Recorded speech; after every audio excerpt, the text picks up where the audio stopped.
तीन जादुई नारियल के पेड़। सोहनपुर गांव में ठाकुर वीरेंद्र प्रताप रहता था। वो बहुत पैसे वाला था और वो बहुत दयालु किस्म का आदमी था। वो गरीबों की बहुत मदद करता था।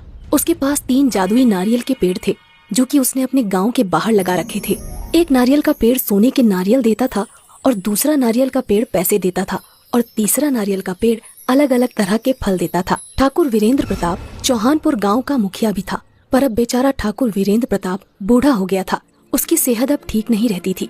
ठाकुर वीरेंद्र प्रताप के तीन बेटे थे। सबसे बड़े बेटे का नाम सुंदर, जो बहुत बुद्धिमान और चतुर था, पर सुंदर आलसी बहुत था। दूसरे बेटे का नाम सुशील था। वो भी सुंदर से कम नहीं था। उसकी चतुराई से भी हर कोई वाकिफ था।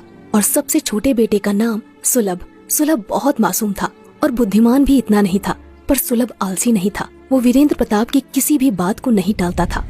ठाकुर वीरेंद्र प्रताप इसी चिंता में था कि आखिर वो उसका वारिस किसको बनाकर जाए। वो चाहता था कि वारिस वही बने जो इसके लायक हो, उसकी धन संपत्ति और तीन जादुई नारियल पेड़ों का सदुपयोग करे।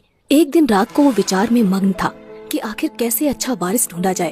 अगली सुबह हुई और वीरेंद्र ने अपने तीनों पुत्रों को बुलाया और अपने बागीचे में लगे तीनों जादुई नारियल के पेड़ों के पास ले गया और कहा, देखो बेटा, जैसा तुम्हें भी पता है कि आजकल मेरी सेहत कुछ अच्छी नहीं रहती, इसलिए मैं अपना वारिस ढूंढ रहा हूँ जो मेरी धन संपत्ति और इन तीनों जादुई नारियल के पेड़ों का सदुपयोग करे।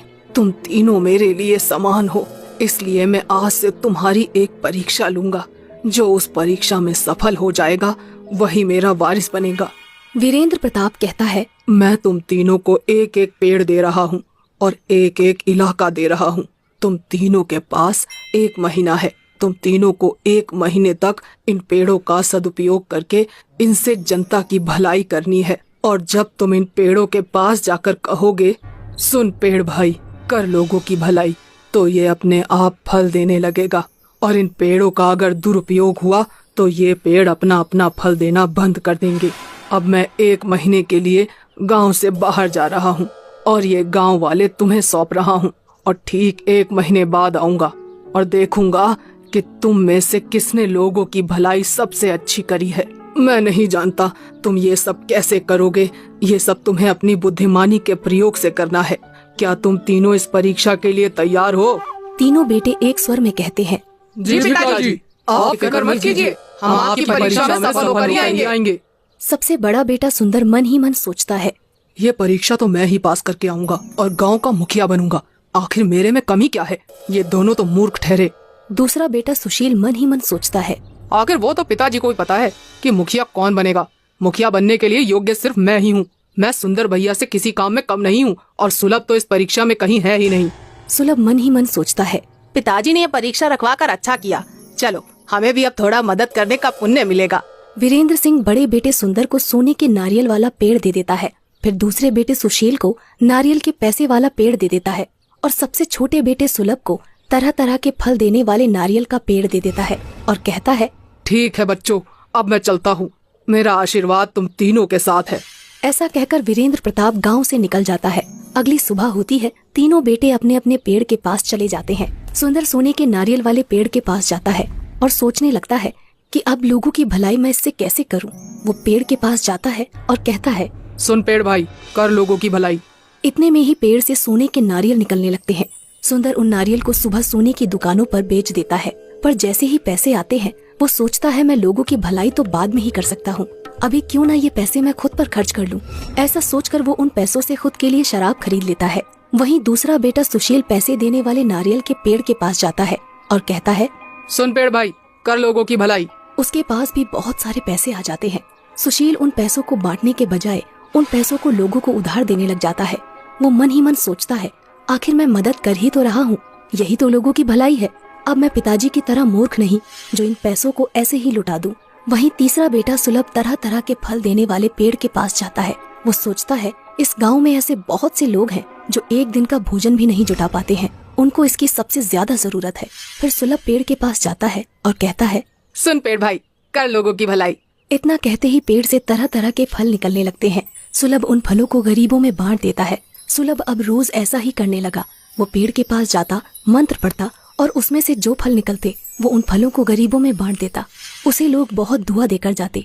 वहीं सुंदर तो बहुत शराबी हो गया और उस पेड़ से जो भी सोने के नारियल निकलते उनको बेचकर शराब पी लेता था। उसकी सेहत भी अब बहुत खराब हो गई थी। दूसरा बेटा सुशील, वो तो मानो गरीबों की मदद करने के बजाय उन पर जुल्म ढाने लगा था। सुशील पैसे तो दे देता, पर अगर किसी ने उसके पैसे वापस देने में देरी कर दी तो उनको मारता पीटता, उन पर जुल्म करता था। ऐसे ही धीरे धीरे 1 महीना बीत गया। ठीक 1 महीने बाद ठाकुर वीरेंद्र प्रताप गांव लौटता है। वो बहुत उत्सुक रहता है क्योंकि उसे आज पता चलने वाला था कि उसका वारिस कौन है। वो सोच रहा होता है कि मेरे तीनों बेटे ने कमाल कर दिया होगा, गांव में तो रंगत होगी। वीरेंद्र सबसे पहले सुंदर के इलाके में जाता है। वो वहाँ बाहर लोगों से पता करता है तो उसे मालूम पड़ता है कि सुंदर कभी इस इलाके में आया ही नहीं। वो तो सिर्फ शराब पीकर एक जगह पड़ा रहता है। अपने बड़े बेटे के बारे में ऐसी बातें सुनकर वीरेंद्र को बहुत धक्का लगता है। उसने कभी सोचा भी नहीं था कि उसका सबसे बड़ा बेटा सुंदर इतना बुरा नाम कमाएगा। खैर, फिर वो अपने दूसरे बेटे सुशील के इलाके में जाता है। वहाँ जाकर तो वो चौंक जाता है। सुशील इलाके में तो आता था, पर वो सिर्फ वसूली करने के लिए। सुशील के नाम से गांव वाले लोग बहुत डरते थे। उसका नाम सुनकर ही कांपने लग जाते थे। अपने बेटे के बारे में ऐसी बातें सुनकर वीरेंद्र को बहुत दुख होता है। वीरेंद्र वहाँ से आगे बढ़ता है और सुलभ के इलाके में जाता है और वो वहाँ देखता है कि सुलभ के इलाके में खुशहाली है। लोग मस्ती से अपना काम कर रहे हैं और सुलभ को दुआएं दे रहे हैं। सुलभ की तारीफ सुनकर वीरेंद्र का मन बहुत खुश होता है। वीरेंद्र फिर सीधा अपने घर जाता है और अपने तीनों बेटों को अपने कक्ष में बुलाता है। तीनों बेटे वीरेंद्र के पास जाते हैं। सुंदर और सुशील वीरेंद्र को देखकर उनके चरणों पर गिर जाते हैं और कहने लगते हैं, पिताजी, हमें माफ कर दीजिए पिताजी। हम लोगों की भलाई नहीं कर सके। आपने जो हमारी परीक्षा ली, हम उस पर भी खरे नहीं उतरे। हमारे दुरुपयोग करने से वो पेड़ भी गायब हो गया। सुंदर और सुशील, तुम दोनों को अपने छोटे भाई सुलभ से कुछ सीखना चाहिए। उसने कितने अच्छे से अपने इलाके को संभाला और गांव वालों की भलाई करी। इतना कहकर वीरेंद्र सुलभ को अपने पास बुलाता है। सुलभ, इधर आओ बेटा। जी पिताजी। सुलभ, मुझे बिल्कुल भी उम्मीद नहीं थी कि तुम इस परीक्षा में पास हो जाओगे, पर तुमने साबित कर दिया कि तुम ही मेरे असली वारिस हो। शाबाश बेटा, शाबाश। नहीं पिताजी, मैंने ये सब वारिस बनने के लिए नहीं किया। मैंने ये सिर्फ लोगों की भलाई के लिए किया। और जब मेरे बड़े भाई सुंदर हैं, तो उनके रहते मैं वारिस नहीं बनना चाहता। वाह बेटे वाह, तुम तो बेशकीमती हीरा निकले। तुम्हारी सोच को तो तुम्हारे पिता नमन करते हैं। तुम इस परीक्षा में पास हुए हो, इसलिए असली वारिस तुम ही हो बेटा। ऐसा कहकर वीरेंद्र सुलभ को गले लगा लेता है और अगले ही दिन सभी गांव वालों के सामने सुलभ को अपना वारिस